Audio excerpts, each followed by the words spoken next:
Informal Conference, Part 3. Even when I tried calling her the Nightmare of the Labyrinth, there was no reaction. She casually called herself Shiro. With no changes in expression, I cannot perceive her emotions. Her eyes are closed as well, so even there I cannot get any read on her. The eyes are the windows to the soul, is a saying from Sejin's world. I thought it was a perfectly fitting phrase when I heard it. When I am talking with someone, I am also looking at their eyes. This is also a part of etiquette, and when someone's eyes move, their emotions can be read as well. If the eyes are closed, then it means that such information cannot be gained. Though conversely, by closing one's view, it means that information that could have been gained is abandoned. Or perhaps it means that without relying on her sense of sight, that it's enough for her to use sound and the flow of air. In any case, I wonder if Shiro-sama judges us to be worthy from her point of view, that she considers it worthwhile merely to take a seat here and give her name and the conference to continue. I hope so, at least, but let's see. From the white spiders drawn in the book, it was implied that Shiro-sama was related to the Nightmare of the Labyrinth. From there, when considering the species of the Nightmare of the Labyrinth, the natural solution could be derived, that the Nightmare of the Labyrinth was a reincarnator. Understanding that much is simple enough, making it possible to believe that Shiro-sama herself is the Nightmare of the Labyrinth. From the fragmentary available evidence, that much can be reasoned. So, as to confirm from that answer, just for that it would be worthwhile to take a seat in these discussions. We are being tested by this girl who claims to be an administrator. From the contents of the book that she handed over, it is not the case that I had never considered that. However, when someone declares themselves to be administrator in a face-to-face meeting, it is also a fact that I suddenly had the feeling that it was unbelievable. In desperation, I managed to gloss over it so that it wouldn't show in my expression, but whether it worked or not is another matter.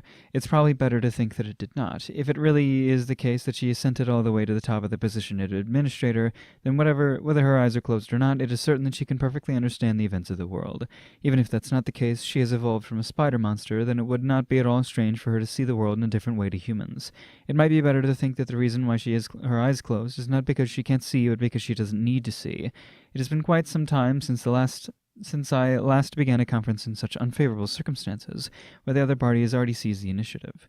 I thought he was the one who talked first. It makes me recall the ones with Black Dragon-sama. Yay!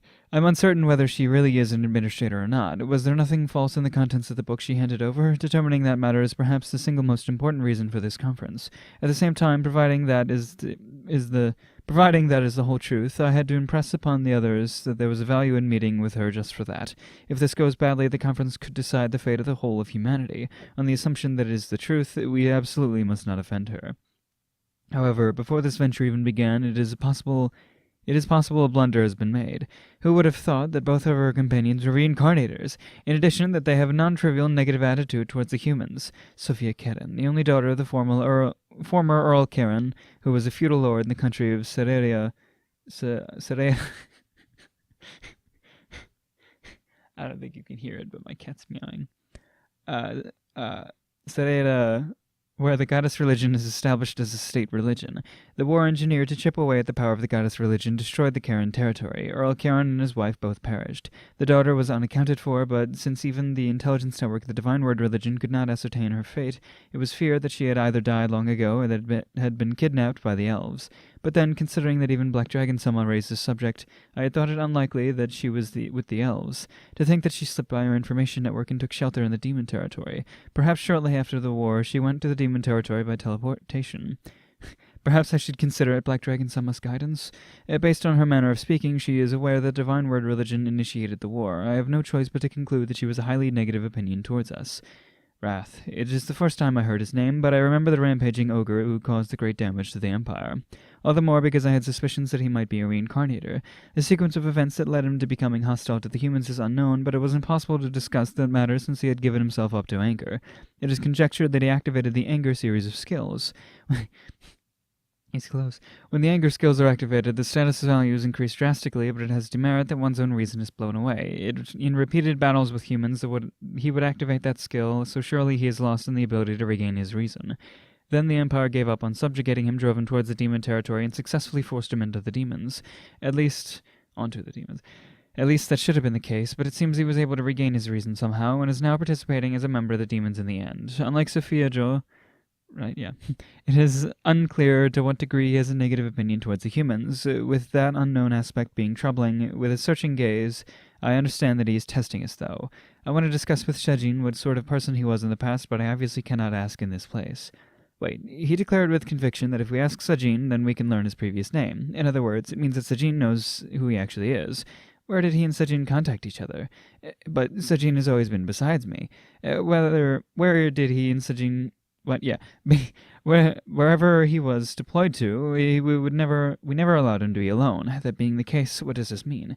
Thinking about it, when he was an ogre, at any time did he try to go meet with Sajin, thinking that he might be a reincarnator? However, Sajin reported back that there was no opportunity to talk with him. There was nothing false in that report. The other Dark Ops members who were accompanying him also had identical reports. In that case, maybe it is in his face? Shiro-sama's face, according to Sajin, was almost unchanged compared to Wakabehiro in her previous life. It wouldn't be strange for Rathdono's fate to be equally similar to the previous life, perhaps. In that case, is Sophia-jo's face also similar to her previous one? I want to confirm with Sajin, but it's not important to do so now. What is important is the fact that Shiro-sama has brought these two with her. Since she specifically brought them, it means that she has reason for doing so. I love the little author's note there. For the people who aren't reading, there's an author's note that says this took place in 3 seconds. How strange, the story isn't progressing at all. Which, yeah, the Pope, as was mentioned in the past, the Pope has the ability to slow down time in his head or whatever, or has Shiro's ability. I think she had it at one point. I forget what it's called, but basically he thinks things through a lot and very quickly.